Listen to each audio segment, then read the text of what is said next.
All right. Getting ready to take the engine out. As you see, the head is off. I still have to clamp down those liners before I actually start. But I brought the head to a machine shop, said there's nothing wrong with it.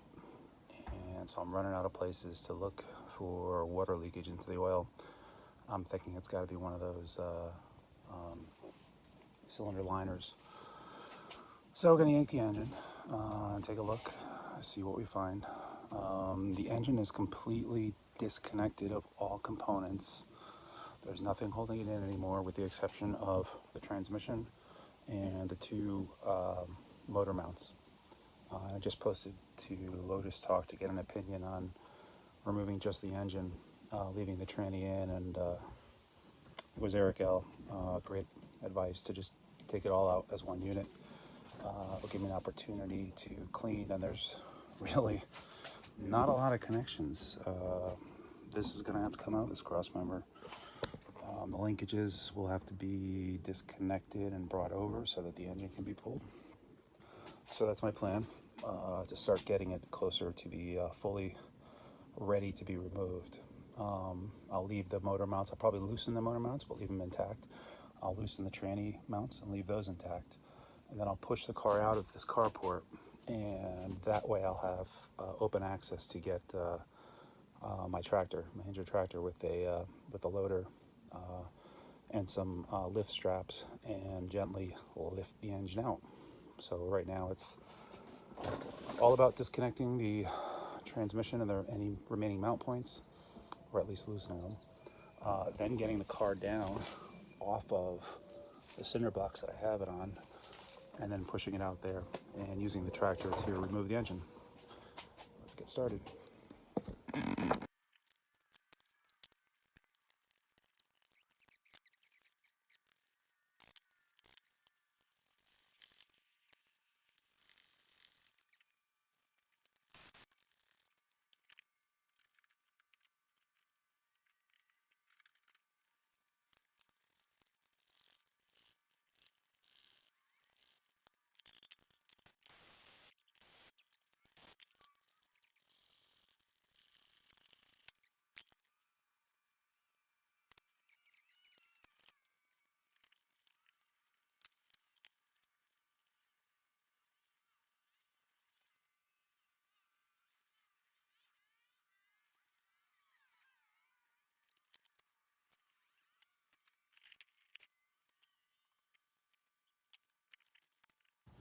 To yank the transmission and engine out as one, there's a multitude of things that have to be disconnected. None of them terribly difficult.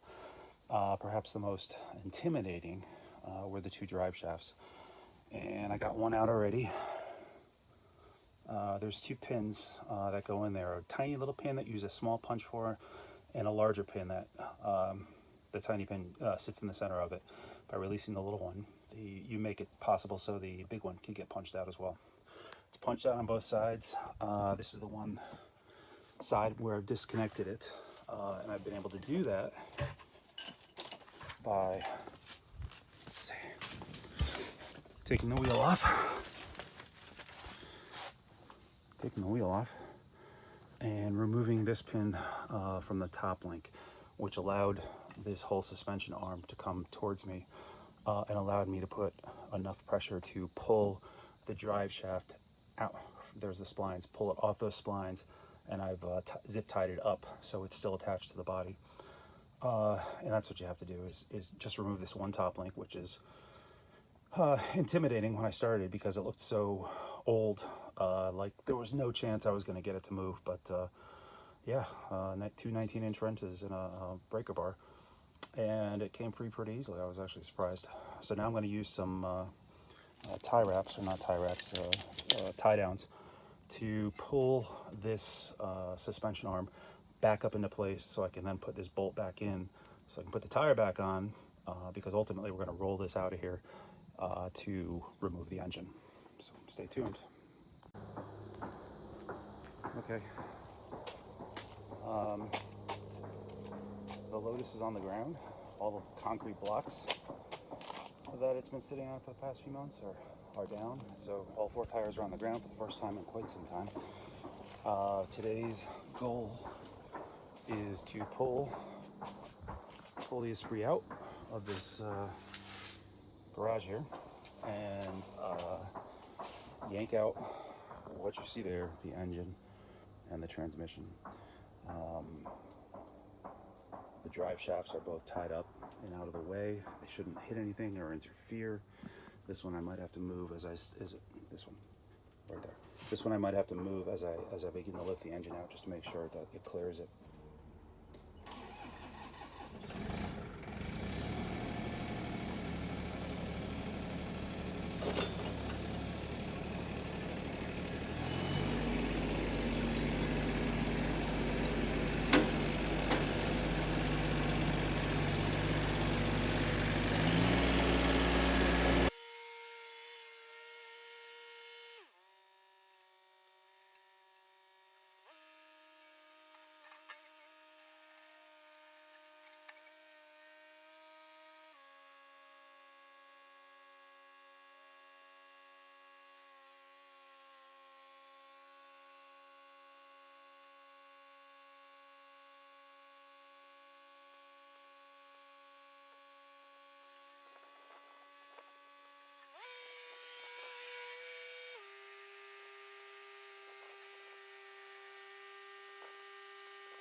Okay, out of there. I got a ton of tools. I got power washing to do in there to clean that mess up.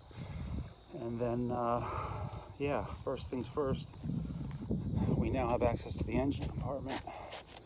I'm using that tractor probably as my engine lift. The front bucket can hold at the pivot point close to 1,600 pounds, and I don't think that this engine and transmission comes anywhere near that. We'll give it a shot.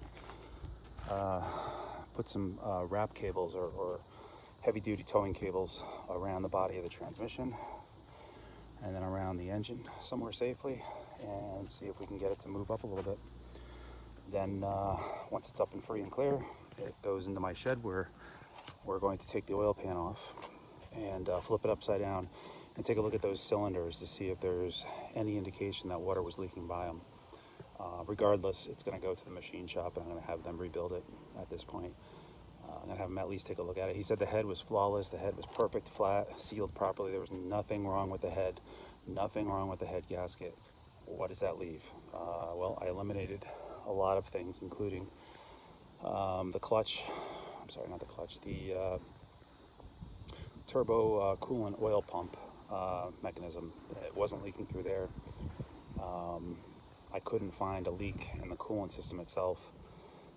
So it really just kind of leaves those sleeves. I don't know. Not the worst news in the world, unless I flip it upside down and the bearings didn't get oil and they got antifreeze. But the amount of antifreeze that came out was probably what I would call about a cup, maybe a cup and a half. No, not even a cup and a half, cup and a quarter of antifreeze, which is, I think, too low for the bearings to make contact with. So that might be a good omen. We'll find out. All right, just home from work. Threw on the work clothes. Got my tractor out. Got a sling rigged on the back of the tranny. The front of the engine. I can tension it with that, or obviously just lift the bucket. So what I need to do next is remove the final bolts that are holding it in place and see if it lifts out. All right, I think I've undone everything that's attaching the engine still. It's semi-loose. There's still a point of contact right there. All right, I gotta check that out. But in the front, it's definitely free. I don't know what the hell it's attached to in the back still. Let me go underneath it and check it out.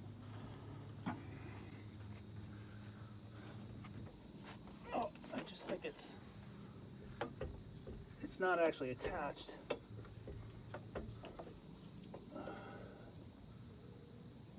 If it goes forward, it'll clear.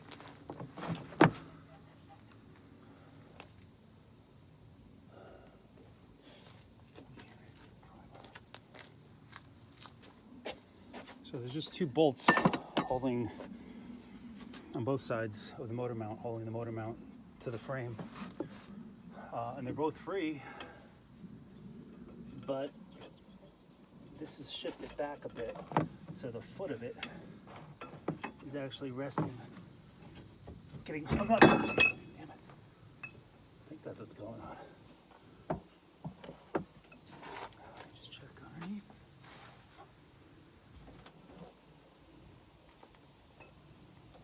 It's totally free there. Yeah, it's just caught underneath. All right, I'm going to go up on the bucket a little bit, see what happens.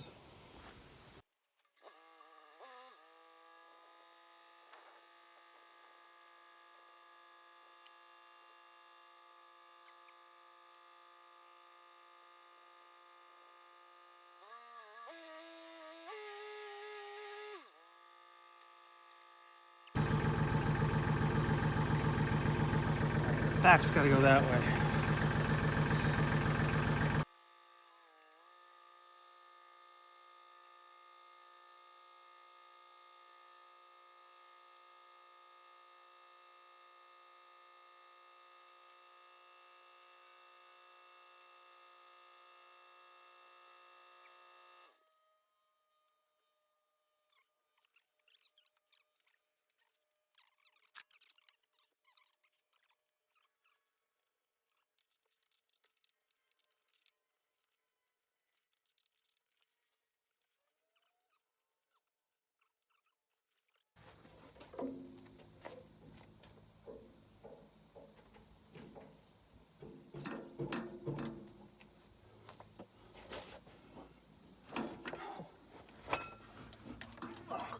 slide forward here. That's all I gotta get from you. Just a wee bit. There's a washer on the underside of the mount. It's a probably like a 2.5 inch washer, and that's clearly getting hung up on something. If I have to, I can try taking off. Yeah, what size is that? 15 millimeter.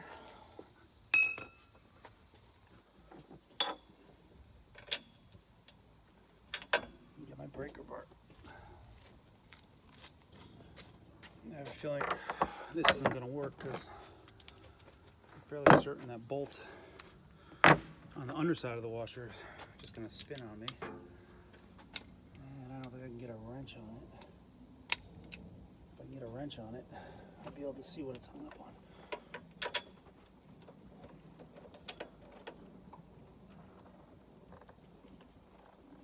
Yeah, it's just going to spin on me.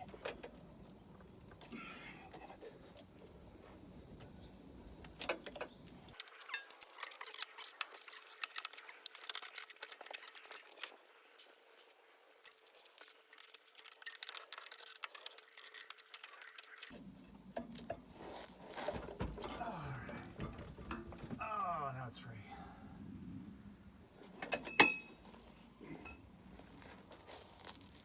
Sweet. Well, now the challenge is going to be, let's see, we have to jack up the back side to get it to clear for the moment. All right, so you can see the back side is making contact. I get some help out here.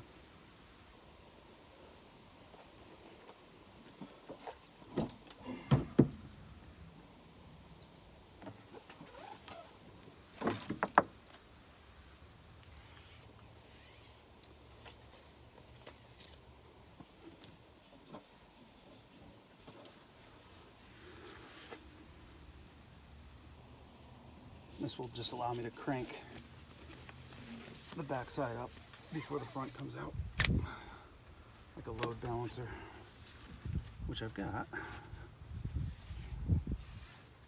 So, but it's a cheap one. It doesn't work well. I actually think this will work better.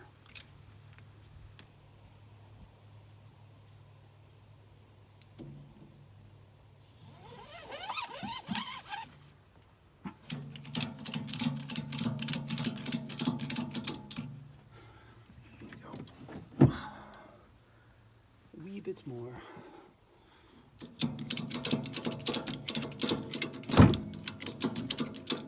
All right, it's clear. Let's go up a hair.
right, there it is. Came out easier than I thought it was going to come out, with the exception of that. If anybody else is watching this, and you remove these, if you remove these two bolts, technically it frees up the transmission, correct. But under here is a washer with a bolt that you can't get to. And this sits inside of a cup. And if you're a little off-centered this way or that way, this gets hung up on the lip of the cup. And you just gotta sort of force it forward until it clears that, and then you're good. So here it is. It's gonna go into my workshop next. Transmission will be removed. The engine will be put on an engine stand, and we'll take the oil pan off and see what the bottom end looks like. I'm hoping there's a definitive visual confirmation that the leaking into the oil of coolant is in fact coming from the cylinder sleeves. It's not a big deal for a machine shop to repair those, but if that's not the problem, I'm still left with what is. I mean, I don't know what the problem is after that, so I'm kind of hoping for some confirmation that that is in fact the problem. Anyway, the engine bay without an engine and transmission in it is going to afford me ample room to clean stuff up really, really well. Take pieces out, have them painted. I don't know. I'm still weighing thinking about the idea of totally removing the body from the chassis, putting it on a dolly and having it professionally painted. So they would get all the spots that still show red, like over there, down there. I mean, spots you'll never see, but the type of things that you as the car owner, or me as the car owner, I know they exist. I mean, my goal would be to be able to put this on a lift someday and you would never know that it was red at one point. And there's nothing wrong with red, but I always wanted a yellow Lotus Esprit, and I'm not gonna go painting it back to red. It's already 3/4 of the way there. So thoughts on lifting the body off? I know there's like 14 bolts, but it's all the hoses and things like that that make me nervous about doing that. I'm gonna look into it some more. If I think I can do it in a timely fashion, I will. Otherwise, well, to be determined. I'm not sure yet. But for now, get that down to my workshop. Okay, as far as costs go, there's no additional costs. I came in at $44.20, $416, and that's where I'm at right now. It doesn't really cost a lot of money to take something apart. It's putting it back together properly. So yeah, the engine's out. That'll go to the machine shop once I take a look at the bottom end, and then it's really going to be taking pieces off the car and cleaning them up and getting them looking new again. Do I clean it up with the body on the chassis, or do I remove it and do a full restore? Not really sure. A little bit intimidated about taking the body off. I worry about all the hoses and things, but something to consider. So, yep. Talk to you next time.